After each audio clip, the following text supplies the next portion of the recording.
Muy buenas tardes, estamos aquí con el honor de tener a Liliana Flores Benavides y pues creo que no podría haber conseguido una entrevista de un personaje con mayor peso político y moral en Nuevo León para que nos dé sus opiniones sobre este proceso electoral que ya prácticamente comenzó en el estado de Nuevo León y que nos tiene muy preocupados a la gran mayoría o a todos los neoloneses conscientes al menos. Liliana, qué gusto que estés en este estudio, es un honor tenerte. Muchas gracias, Cristi. Yo encantada de estar aquí contigo. Gracias, Liliana. Oye, Liliana, la primera pregunta con la que quiero abrir esta entrevista es preguntarte, estás considerando la posibilidad de lanzarte a algún cargo? Porque somos muchos los que te aplaudimos y los que te admiramos. Bueno, no estoy considerando participar en el proceso electoral como candidata a algún puesto de elección popular. Me lo ofrecieron, 6 partidos me ofrecieron diferentes posibilidades, incluso con contrato firmado como candidata ciudadana independiente, pero no quise aceptar. Y no quise aceptar porque a pesar del problema tan fuerte por el que está pasando. Lo que pasa es que yo como quiera, todos los días lucho, todos los días hago trabajo comunitario, ciudadano, construyendo comunidad, construyendo convivencia, todos los días. Yo no ocupo tener un puesto de elección, ¿sí? Puedo hacer iniciativas de ley si quiero, las he hecho sin necesidad de un puesto, etc. Pensé mucho porque dije, puedo ser una legisladora y ser una muy buena legisladora, excelente legisladora, pero el problema va más allá de lo que haga una persona. Está tan deteriorada las instituciones, hay tal podredumbre de instituciones que prácticamente lo que haga alguien, una sola persona, no impacta. No impacta. Lo ignoran. Sí, no impactas. Entonces es un desgaste muy grande. Y yo puedo seguir trabajando día a día como lo he hecho durante décadas, sin necesidad de tener un puesto. Yo coincido con voces que se han levantado en el país en el sentido de que se necesita refundar México, de que se necesita refundar este país, y eso es un planteamiento de palabras mayores que ir a una contienda. Yo Liliana Flores Benavides como candidata. Cuando todo el sistema lo consideras corrupto, o sea, dices, ¿de qué sirve que yo, Liliana Flores, entre a una contienda dentro de una estructura que ha demostrado una y otra vez que ya está desvencijada, que ya es una pobredumbre total? Sí, lo que pasa es que en las instancias, las estructuras de gobierno, llámese un poder legislativo, un poder judicial, un poder ejecutivo, constituido por la clase política, se ha convertido esta clase política en una clase política cínica, donde ya los intereses de la gente no les importan. Entonces actúan en función de sus intereses personales, no de los intereses de la sociedad. Y cuando hablo de clase política me refiero a gente de todos los partidos políticos, donde ya no hay diferencias ideológicas, y cuando se trata de intereses personales, se les deslava la camiseta de partido y sus supuestas diferencias ideológicas, porque todos actúan exactamente igual por sus intereses económicos, personales, ¿sí? O sea, con una ideología que el que no tranza no avanza, el pez grande se come al chico, etcétera. Y entonces, este es el escenario en que tendría que estar actuando adentro. Es falso cuando la gente dice, hay que estar adentro para cambiar las cosas. Es que todo está corrupto. Por eso sí coincido con las voces que dicen, tendríamos que volver a refundar este país, Ujú. ¿sí? Porque las cosas no están bien, o sea, no están bien, y ahora se notan las cosas que están peor porque hay una crisis política en el país, porque hay una crisis social y porque hay una crisis económica. Entonces, cuando se traslapan las tres crisis, todos los problemas se magnifican. Entonces, ahí se ve más la barbaridad que estamos viviendo. ¿Y hacia dónde vamos, Liliana? Porque hay una crisis de endeudamiento y luego tenemos la crisis de la caída del petróleo. Sí. Y este año 2015 nos vamos a salvar gracias a un seguro que se compró, creo que el petróleo por 70, 75 dólares el barril, pero está ya abajo de 40. Sí. Y Pemex siempre ha aportado un 30-40% del gasto del gobierno para Hacienda, ¿no? Sí. ¿Qué va a hacer? No va a haber dinero para distribuir ni siquiera a los estados, ni siquiera a los municipios. Esto se viene a una crisis en el 2016 terrible, más la crisis de ingobernabilidad provocada por el mismo gobierno federal. Estamos hablando de palabras mayores, sí, y estás hablando de un gobierno cínico, sí, que ya ni siquiera cubre las formas mínimas, porque a lo mejor tú y yo nos podemos acordar del periodo donde estuvo don Alfonso Domínguez, ¿verdad? Martínez Domínguez, y que pues no creo que fuera ningún santo, de hecho se le relaciona con el 68, ¿no? Pero algo tenía, ¿no? Algo dejaba, algo dejó, hizo cambios de leyes. Háblame de él. No, tanto de él no, sino de ese tipo de políticos. O sea, tenían oficio político. Tenían oficio político. O sea, estaban ahí, robaban, hacían sus componendas, sí, pero tenían su 10%. Sí, tenían oficio político y algunos de ellos cuando menos guardaban las formas. Hoy no. Hoy ya son cínicos. Sí, son cínicos. Muchos de ellos están vinculados a las mafias. Otros hacen fraudes. Y así sucesivamente. Y todos se tapan con la misma cobija, porque cuando cambiamos en el 2000 del PRI al PAN y teníamos esa esperanza de algunos, yo fui de las que votó por Fox, qué vergüenza, pero teníamos la esperanza de que con la salida del PRI y yo no voté por convencimiento de ideología panista, sino como voto útil, hubiera un cambio, y resulta que el PAN en la silla la máxima silla de gobierno de la nación hizo un pésimo trabajo y dejó al país lleno de sangre. Calderón, por ejemplo, después de Fox, ¿no? Sí. Entonces, y luego después de este fracaso de Fox y Calderón, regresa Enrique Peña Nieto y regresa con toda esta represión sobre la sociedad civil.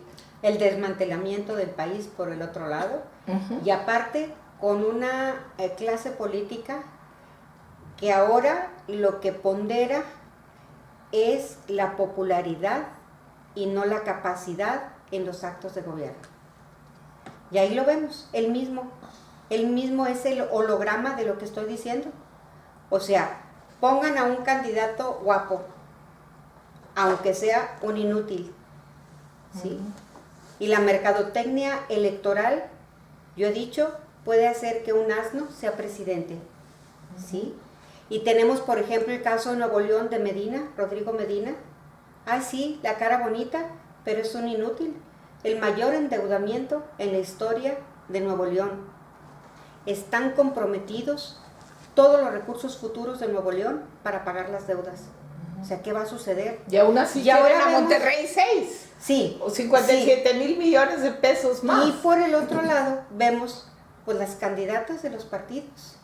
O sea, las candidatas que tenemos a la gobernatura, Margarita Arellanes por el PAN, Ivonne Álvarez por el PRI, o sea, dos mujeres con un historial fracasado como gobernantes de municipios que ni siquiera pudieron con un municipio, menos con un estado, y que las ponen ahí por su popularidad y no por su capacidad.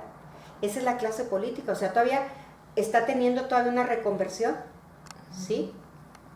Porque ahora es una clase política que ahora prioriza la popularidad por sobre y la capacidad. imagen televisiva. Sí. Por algo están regalando televisiones. Creo que somos el único país del mundo, Liliana, que regala televisiones, ¿no es así? Yo creo que sí. Sí, Qué barbaridad.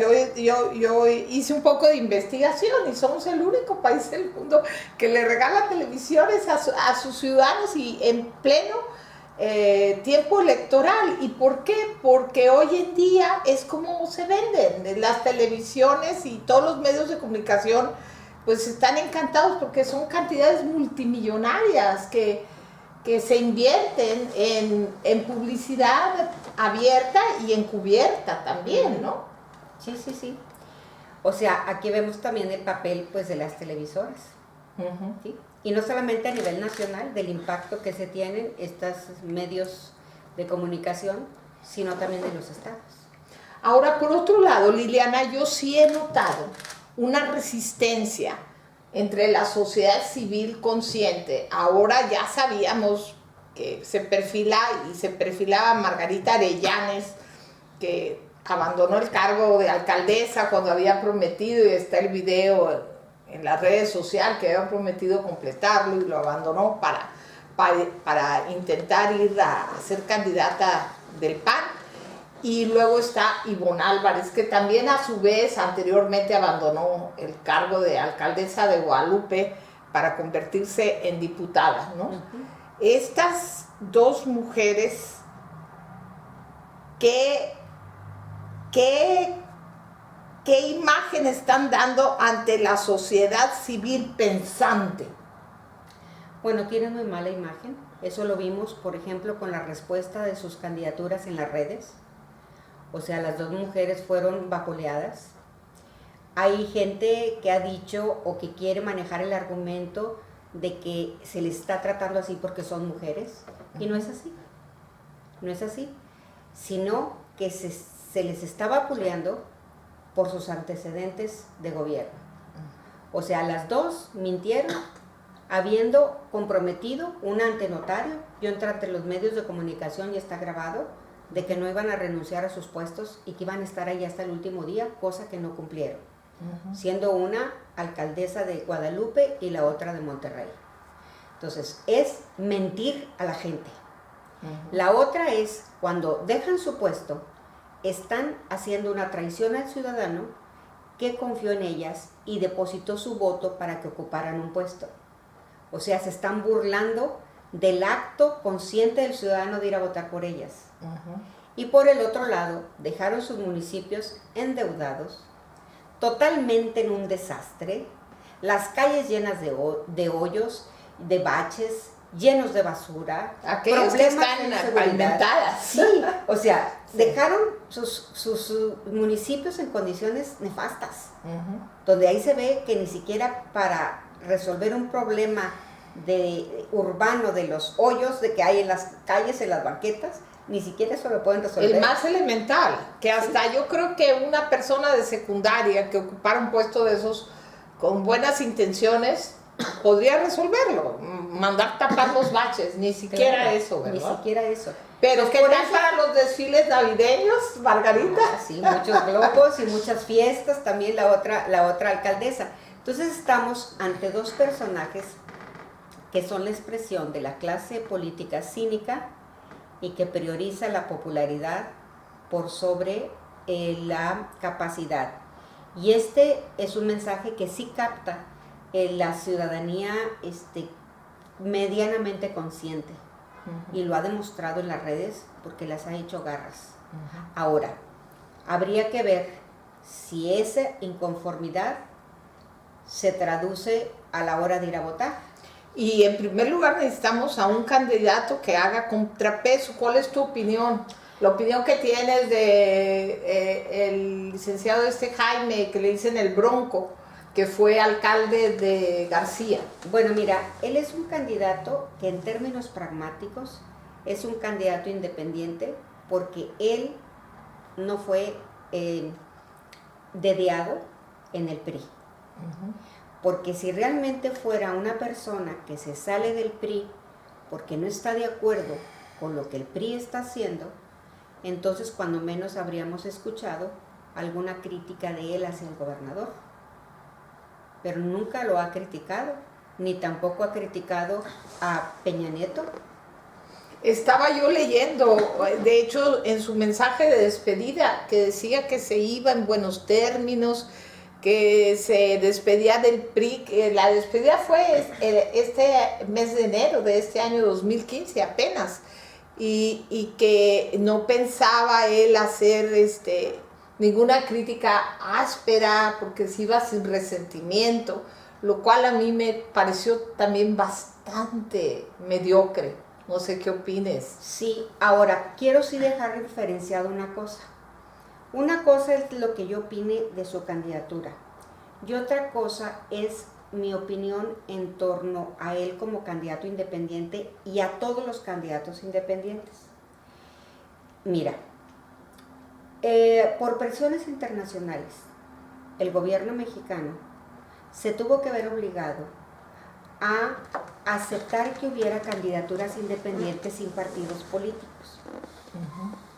O sea, fue por presiones internacionales. ¿No fue la lucha ciudadana que logró eso? Sí, también, pero fue también por presiones porque incluso si se recuerdan, creo que Jorge Castañeda se fue hasta la Comisión Interamericana, creo que Manuel Cloutier también, o sea, llevaron hasta las instancias internacionales, entonces hubo presiones de esa naturaleza.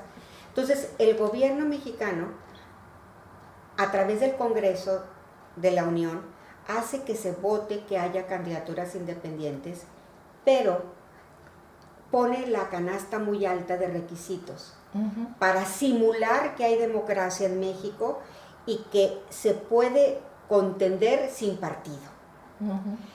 Pero es un acto de simulación, claro, porque es muy difícil conseguir los requisitos.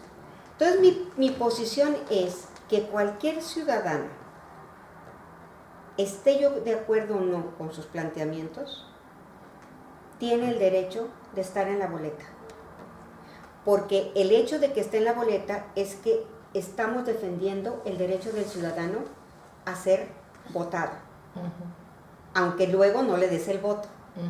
Sino que mi planteamiento es que yo apoyo a que todos los que están ahorita juntando firmas, que la gente les dé las firmas para que ellos estén en las boletas. Ir mermando la fuerza de los partidos políticos dominantes. Eso es una cosa importante, pero es también una cachetada con guante blanco a los políticos que simularon, sí hay candidaturas y mira, te pongo la canasta bien alta y no vas a poder. Entonces yo he dicho, hay que apoyar a que todos estén en las boletas. El hecho de que le des la firma a alguien para que esté en las boletas no significa que le vas a dar tu voto. Significa que le estás apoyando su derecho a estar en las boletas. De acuerdo. ¿Sí? Entonces, eso es lo que quiero diferenciar. O sea, digo que Jaime Rodríguez tenga derecho a estar en las boletas, como cualquier ciudadano. Como hay unos que andan en el tercer distrito, como Jorge González que anda aquí en San Pedro, o así sucesivamente, otra gente. Entonces, hay que apoyarlos para que estén en la boleta. Eso es apoyar el derecho que los ciudadanos tenemos de contender sin partido.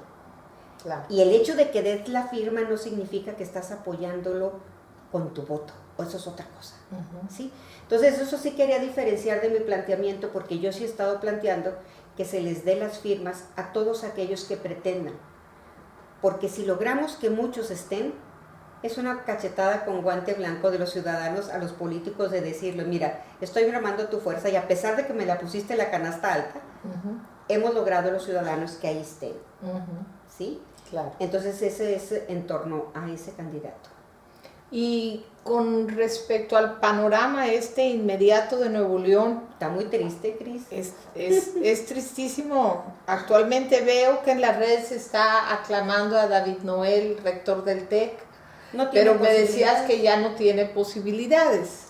No, porque lo están aclamando diciendo que sea un candidato independiente y los partidos políticos aquí ya casi todos tienen sus candidatos. ¿Sí?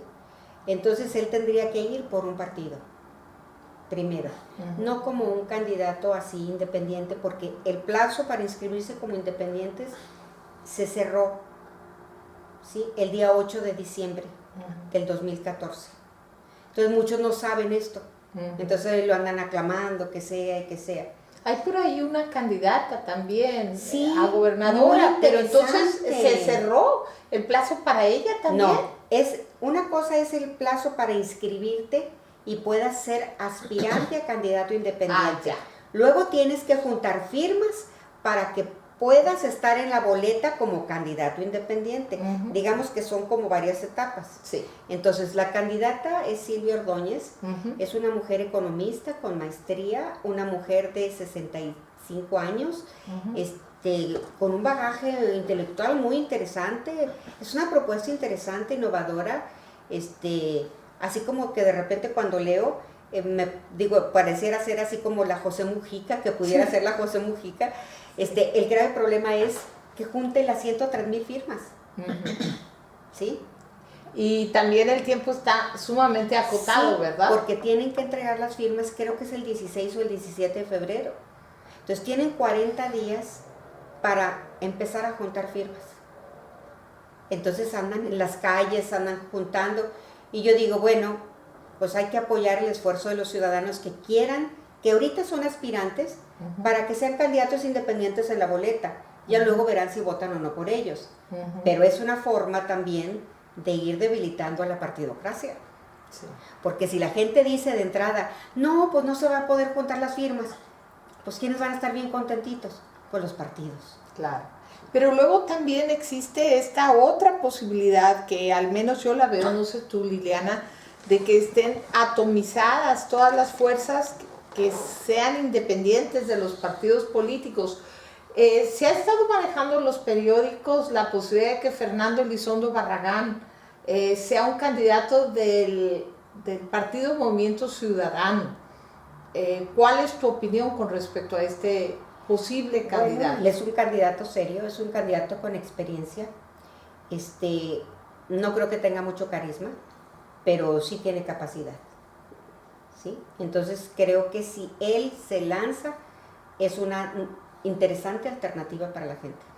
Creo que pudiera él tener mucha resistencia entre la izquierda por haber participado toda su vida en el PAN, por haber sido secretario de Energía bajo Fox, y aún así no sé, me estás diciendo que lo crees muy capaz. ¿Cuáles son sus 3 cualidades más fuertes que tú le notas? Bueno, mira, a mí una cosa que me consta y que lo viví cuando él fue gobernador interino. En una ocasión llegamos con una movilización muy fuerte a la explanada de los Héroes. Y él era gobernador interino. Y me sorprendí porque él salió de su oficina directamente a hablar conmigo, con nosotros, para ver cuál era el problema, y cosa que me sorprendió. Porque eso jamás, de los jamases, en ningún gobernador de ningún estado de la República ha pasado. Pues, yo dirigí también a nivel nacional el Barzón, entonces, no, eso fue alguna cualidad que a mí me resultó. Eso es una de las cuestiones. La otra es que es un hombre ecuánime. Y para gobernar se requiere ecuanimidad, ¿sí? Porque tienes que ser gobernante para todos. Ahora va a depender mucho también quién va a ser su equipo de trabajo, que se rodee de los mejores hombres y mujeres, si es que pretende ser alternativa de gobierno, ¿verdad? Ahora, él salió del PAN y fue muy explícito en el sentido de hacer una crítica severa al PAN, a diferencia de Jaime Rodríguez Calderón, que se salió y no hizo ninguna crítica al PRI. Sí. Entonces eso está muy a su favor. Sí tú ves la posibilidad de que haya algún político, a diferencia de Gilberto Lozano, que tú y yo sabemos que es el dirigente del Congreso Nacional Ciudadano. Él, para mí, es una postura bastante radical, es decir, nadie que haya ocupado un puesto político con algún partido será bienvenido, porque todos son parte de la pudrición, ¿no? Yo creo que en parte tienes razón, porque hay una Sí. cantidad exorbitante de políticos que son parte de este sistema que tienen al pueblo de México oprimido injustamente, pero pudiera haber excepciones, ¿no? Y me imagino que consideras que Fernando Elizondo Barragán pudiera ser una excepción, que pudiera ser un hombre honesto, porque creo que lo que más estamos buscando como sociedad civil, Liliana, más allá de la capacidad, más allá de la ecuanimidad, es de que los candidatos no lleguen a usufructuar del erario, que es dinero del pueblo, que es dinero de todos, y que sabemos que entran con un capital determinado y salen con un capital completamente diferente, y que de lo que nos enteramos no es más que de la punta del iceberg, porque estoy segura que ni tú ni yo pensamos que el escándalo de la Casa Blanca es el mayor de los pecados de Enrique Peña Nieto, ¿verdad? Estamos hablando de... Dicen que el grupo IGA es el de la Casa Blanca. Ajá. Dicen que su prestanombres. Eso es algo que inclusive se discutió en la Cámara de Diputados. Sí, estamos hablando de niveles de corrupción extraordinarios. Entonces, ¿tú le darías el voto de confianza a un personaje como Fernando Elizondo? Depende de con quién se acompañe. Porque si se acompaña de un grupo plural, capaz, de gente honrada, y que esté dispuesta a apostarle a hacer un cambio en el Estado, yo creo que sí, pero necesitamos ver con quién va acompañado. Porque la situación, como te dije en esta misma plática que hemos tenido tú y yo, todas las estructuras están podridas. Una persona sola no cambia las cosas. Se necesita impactar en todos los terrenos de gobierno, ¿sí? De tal manera que pueda empezar a transformarse las cosas. Entonces, para mí eso es fundamental. ¿Y tú crees, en el remoto caso que llegue un candidato a la silla de gobierno, y suponiendo que son pocos los candidatos independientes y honestos que llegan a la legislatura local, crees que pueda gobernar a pesar de una legislatura adversa del PRI y del PAN? Muy difícil, pero también por eso es importante de quién va acompañado. Porque si va él solo con puros mediocres, o con pura gente, o con gente que quiera hacer del ejercicio de gobierno un negocio personal, no va a servir de nada una buena persona. Entonces necesita ver cómo está todo esto, y claro, tiene que cambiar la relación entre poder ejecutivo y poder legislativo. Porque hasta ahora, pues... Ha sido una maciato. Sí, una maciata. El poder legislativo hace lo que el ejecutivo dice. Y el judicial también, es lo que es peor, ¿no? Sí. Y suponiendo que llegara un candidato y dijera, estoy dispuesto a proponer que haya revocación de mandato, estoy dispuesto a que haya consulta ciudadana, estoy dispuesto a que haya plebiscito, referéndum, y que hiciera, prometiera, tuviera toda una estructura para detener la corrupción, algo que nunca se haya hecho en México. Pues es eso lo que queremos. Nos inspiraría bastante a los ciudadanos, ¿no? Muchísimo. Mira, yo siempre he planteado que la revocación de mandato es fundamental. Es fundamental porque es una espada de Damocles. O sea, ¿por qué nos tenemos que aguantar a un mal gobernante 6 años si a los 2 años podemos evaluar su desempeño? O sea, han pasado 2 años del gobierno de Enrique Peña Nieto. Entonces, 2 años de gobierno, sabemos que podemos evaluarlo perfectamente bien, pero todavía le faltan 4. En cambio, con la revocación de mandato se le pregunta a la gente para ver si está de acuerdo en el desempeño, y si está de acuerdo, se continúa, y si no está de acuerdo, se revoca. Yo ya metí 2 iniciativas en esta materia, en materia de revocación de mandato. Evidentemente que siempre me la rechazan y la seguiré metiendo. Cada año la meto. ¿Por qué? Porque es algo muy importante. Porque entonces hasta los políticos, por conveniencia, se desempeñan bien para que a la hora de salir evaluados salgan bien evaluados. Claro. Entonces, este tipo de iniciativas cambian la calidad de la política. Entonces necesitamos cosas que nos esperancen, necesitamos cosas que nos animen a la participación. Porque mucha gente, y hay gente que inclusive a nivel nacional, está planteando el no voto. Sí, yo me llegué a manifestar incluso, Liliana, por anular el voto, pero desde que me manifesté hace tal vez apenas una semana, ahora, boicotear a las elecciones, como dice Cecilia y el obispo Raúl Vera, porque sí veo que todo está podrido, pero ahora que vienen las elecciones sobre Nuevo León y que veo esta pequeña luz de esperanza de que salga por ahí un candidato, yo pensé que todavía era una probabilidad, David Noel o Fernando Elizondo, un candidato honesto que pudiera hacer las cosas mucho mejor. Yo creo que para torear lo que se enfrentaría quien ganase las elecciones ahora en Nuevo León, se necesita una capacidad extraordinaria.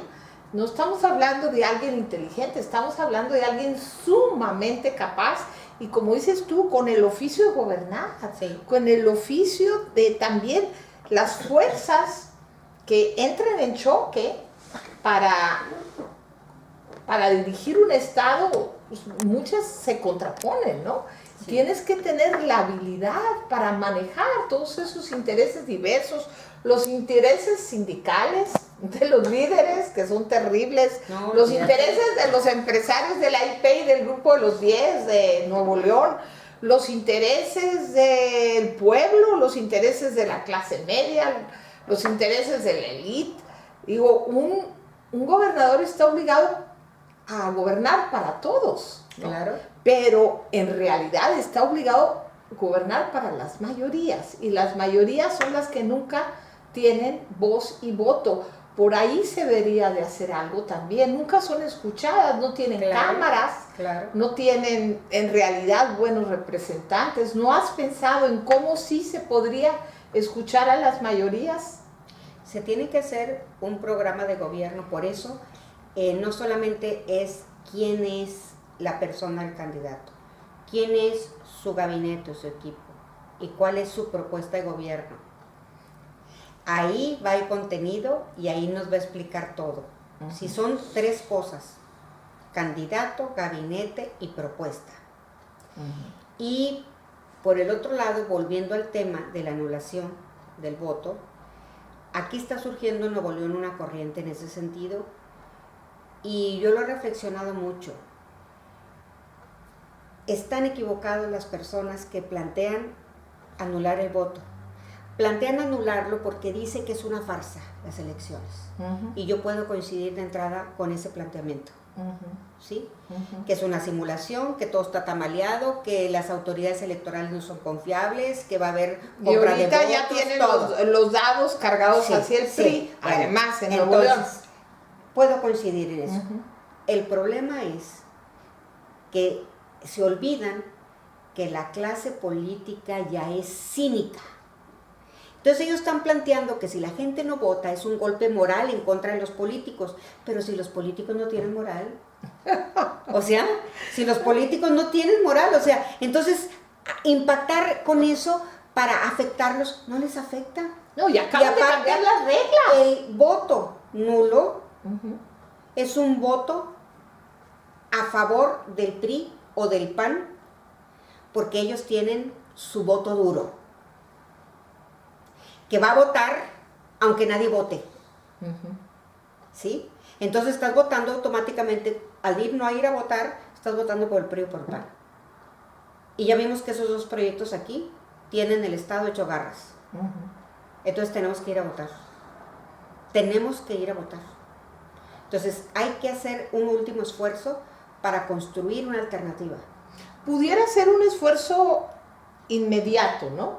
Porque yo creo que sí hay que seguirle la huella a lo que está planteando el obispo Vera y Cecilia para refundar al país. ¿no? Sí, eso es de claro. O sea, pudiera ser algo estratégico de sí votar en esta elección, de Nuevo León en particular al menos, sobre todo si salen candidatos independientes con alto perfil moral y capacidades, como tú lo planteas, con esos 3 niveles, pero sí seguir poniendo mucha atención y viendo cómo sí se participa en ver cómo se refunda este país. Ah, no, eso es que ni qué. ¿Verdad? Este país se tiene que refundar, pero no voy a cruzarme de brazos para que de aquí a que se refunde.